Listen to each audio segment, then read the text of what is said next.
Question होता है उससे जो क्वेश्चन आते हैं वो अनसीन पैसेज बना के और उसमें से आते हैं, ठीक है। एक पैसेज हम लोग लेते हैं, इसको पहले पढ़ना है ध्यान से, देखो टाइम बचा के रखना ऐसे क्वेश्चन के लिए, क्योंकि जब तक ठीक से पढ़ोगे नहीं, उसको समझोगे नहीं, उस पर 5-6 क्वेश्चन होंगे, वो सारे क्वेश्चन तुम्हारे छूट जाएंगे या गलत हो जाएंगे, ठीक है। क्वेश्चन बहुत आसान होता है लेकिन पैसेज को समझ लेना पहले। ये पैसेज है, chameleons can make their skin colour change but not because they decide to. Chameleons मालूम है किसको कहते हैं? गिरगिट को। तो गिरगिट में एक कैपेबिलिटी होती है, एबिलिटी होती है, एक उसके अंदर अपने शरीर के रंग को बदलने का जो है उसके अंदर एक ताकत या शक्ति होती है, ठीक है। तो गिरगिट अपने शरीर का रंग बदल सकते हैं, लेकिन वो इस वजह से नहीं बदल सकते हैं कि वो अपने शरीर का रंग बदलना खुद डिसाइड करते हैं, वो उनके स्वयं के डिसीजन पर डिपेंड नहीं करता है, ठीक है। यानी कैमलियन जानबूझ के अपने शरीर का रंग नहीं बदलते हैं। जैसे हम कहेंगे कि हमारे शरीर का रंग नीला हो जाए तो नीला हो जाएगा, ऐसा नहीं सोचते हैं वो सब, है ना। वो क्यों होता है, उसके अलग अलग कारण हैं, ठीक है। The colour changes to help the chameleon avoid its enemy. अब उसके शरीर का रंग क्यों बदलता है, इसका कारण इसमें बताया है कि it changes to help the chameleon avoid its enemy, यानी कि गिरगिट का शरीर का रंग इसलिए बदलता है ताकि वो उसको उसके दुश्मनों से बचा सके।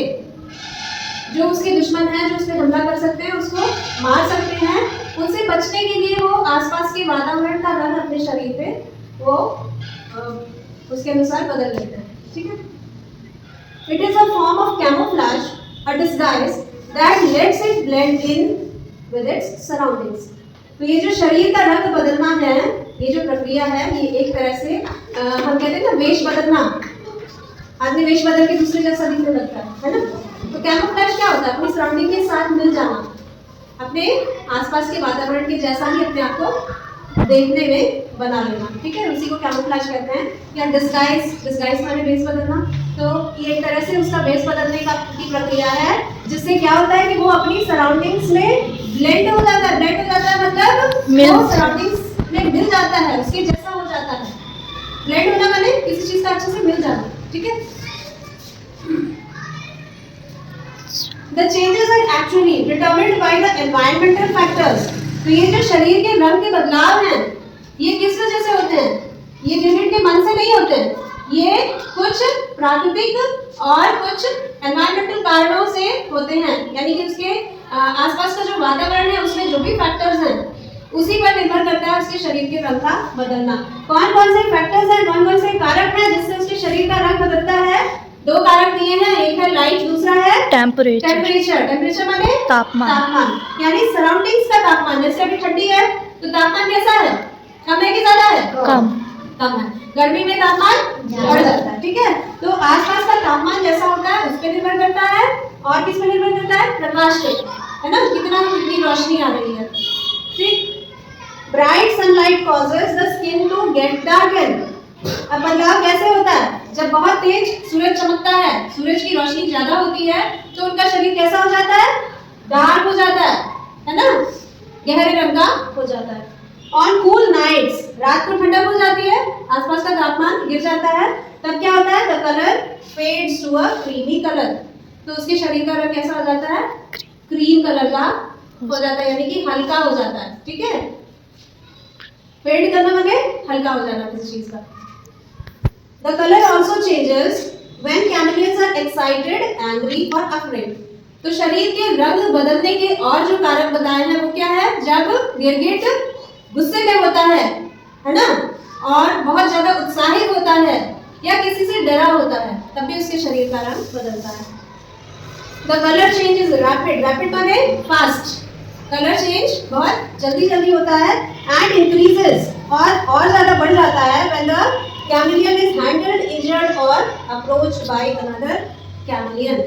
तो जब गिरगिट को चोट लग जाती है या दूसरा गिरगिट उसके पास आ रहा होता है, कभी नहीं देखते लड़ते हैं सब, तो दूसरा गिरगिट अगर उसके पास आ रहा है या उसको कोई पकड़ने की कोशिश कर रहा है या फिर वो घायल हो गया है, तब उसके शरीर का रंग और तेजी से और ज्यादा जल्दी बदलता है, ठीक है। तो इसका अर्थ तो इतना हो गया, ये अभी कंप्लीट पैराग्राफ नहीं है, ये उतना ही पैराग्राफ है जिसके क्वेश्चन मैं अभी आपको बताऊंगी, ठीक है। पहला क्वेश्चन है, a chameleons colour change it, Avoid its. हाँ इसमें से ऑप्शंस में से क्या होगा? Avoid its enemies. एनिमीज। आपको इसी में से आंसर मिलेगा, है ना? अपने मन से आंसर आपको इसमें नहीं देना होगा, जो आंसर इसमें आपको मिलेगा वही आपको देना है। तो ये क्या लिखा है? Colour changes to help the chameleon avoid its enemies. ठीक है, तो ये आपका ये आंसर हो जाएगा सी वाला सही। समझ आ रहा है? इसमें भी OMR आने वाला है, OMR शीट पे सर्कल बनने वाला है ना। दूसरा question, chameleons change colour when they are. अब इसमें 4 सिचुएशन दी हुई है, आपको इसमें से मिलाना है पैसेज में से। पहला दिया है ऑप्शन एक्साइटेड, एंग्री और हंग्री। इसमें क्या दिया हुआ है? कहाँ लिख रहा है? Chameleons change their colour when they are, बताओगे? Excited, angry or ये है afraid. ना, एक्साइटेड, एंग्री और अफ्रेड, है ना? तो इसमें कौन सा ऑप्शन है एक्साइटेड, एंग्री और अफ्रेड का? अफ्रेड, एक्साइटेड और एंग्री। ठीक है, तो ये ऑप्शन हो जाएगा तुम्हारा। क्वेश्चन है, the colour changing ability of a chameleon is a form of camouflage which is a. अब इसका आंसर ढूंढने के लिए तुम इसका जो मेन वर्ड तुमको लग रहा है यूनिक सा, कैमोफ्लेज, है ना, ढूंढो कहाँ है, उसी के आसपास तुमको आंसर मिल जाएगा। ठीक है, कहाँ है बताओ? It is a है form ना? of camouflage. A disguise that lets it blend in with its surroundings. तो इस तरह का कोई ऑप्शन दिख रहा है इसमें? Yes, ma'am. Disguise that lets it blend with its surroundings. तो अगर थोड़ा ध्यान से पैराग्राफ को एक बार पढ़ लोगे ना, तो वर्ड्स को ढूंढ के तुम आंसर आसानी से निकाल सकते हो। समझ आया? बाकी तीनों ऑप्शंस जो हैं गलत हैं, वो किसी तरह से इस पैराग्राफ में नहीं मिल रहा है। ओके, लास्ट क्वेश्चन इस पैराग्राफ में से है, the colour changes are determined by. माने कौन से फैक्टर्स हैं, कौन से कारक हैं जिससे कैमलियन की बॉडी का कलर चेंज डिटरमिन होता है? Light. ये डिटरमिन्ड वर्ड अगर तुम ढूंढोगे तो तुमको मिल जाएगा। कहाँ है?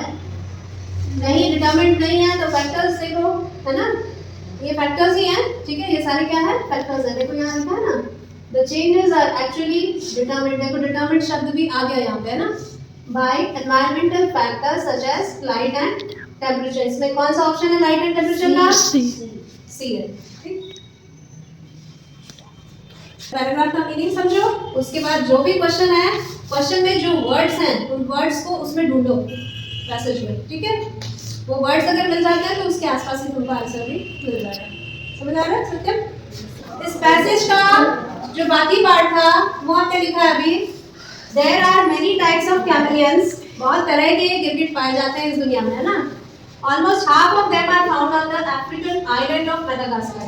यानी कि जितनी भी प्रजातियां गिरगिट की इस पूरी दुनिया में पाई जाती हैं, उनकी लगभग आधी प्रजातियां वो कहाँ पाई जाती हैं?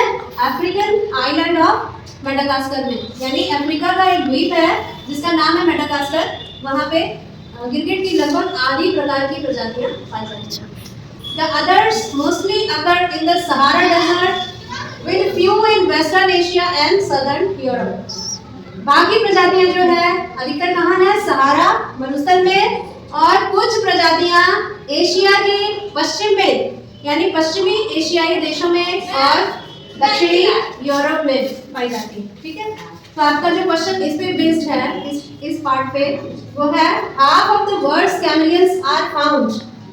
यानी कि दुनिया के जितने भी गिरगिट की प्रजातियां उनमें से आधी प्रजातियां कहाँ पाई जाती हैं? तो इसमें हाफ वर्ड तुम अगर खोजोगे कहाँ पे है?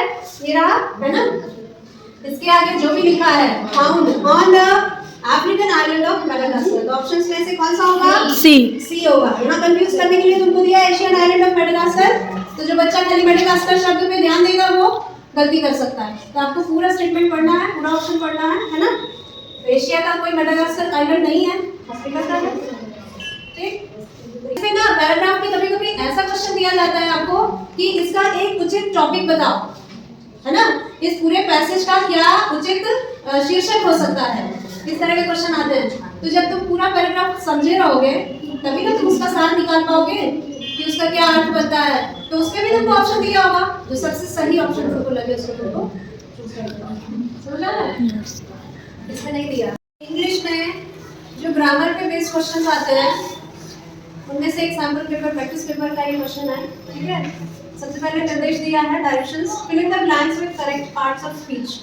आपको ऑप्शंस दिए हुए हैं, पहला है how much did you spend dash roses. इसका अर्थ क्या होता है, किसी को मालूम है? आपने गुलाब पर कितना खर्च किया, यानी गुलाब खरीदने पे कितना खर्च किया। तो क्या होना चाहिए, इन, ऑन, ऑफ या फ्रॉम? On. ऑन। क्या होना चाहिए? ऑन। ठीक है, क्योंकि गुलाब पर माने ऑन रोजेस। ठीक है, how much did you spend on roses, ऐसे बोला जाता है। ऑन इसका ऑप्शन हो जाएगा।